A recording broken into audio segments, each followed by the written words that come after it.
हरिओम आत्मीय भक्तजनों, सप्रेम जय श्री हरि। आज का प्रसंग है, एक साधु महाराज जी थे। वो गायत्री मंत्र जपा करते थे।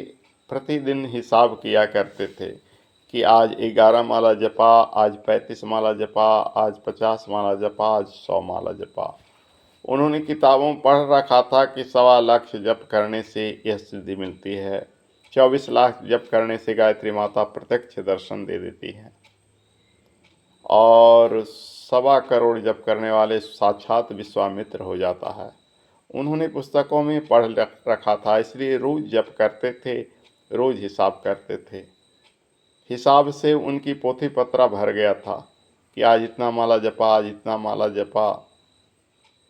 लेकिन गायत्री माता का कभी दर्शन ही नहीं उन्हें हुआ।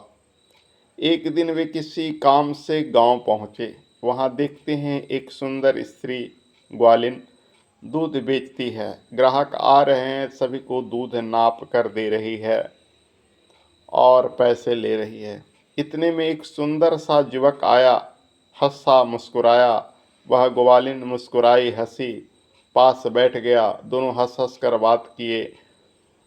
साधु महाराज सब कुछ देख रहे थे।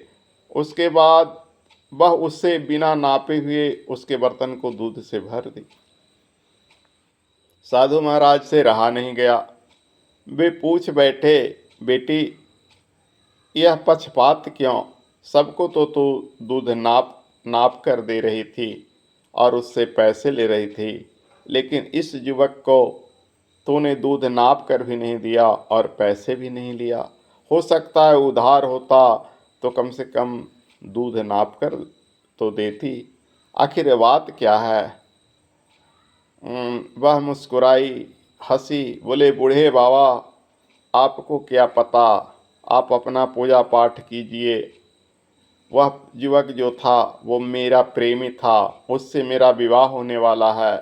भला बताइए तो ग्राहक और प्रेमी में अंतर होता है?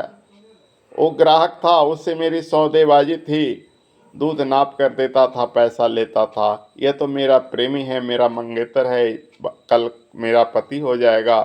तो इससे किस तरह की सौदेबाजी, इस तरह से किस तरह से व्यवहार? साधु बाबा को एक ज्ञान मिला कि परमात्मा भी तो प्रेमी प्रेमिका की तरह होते हैं।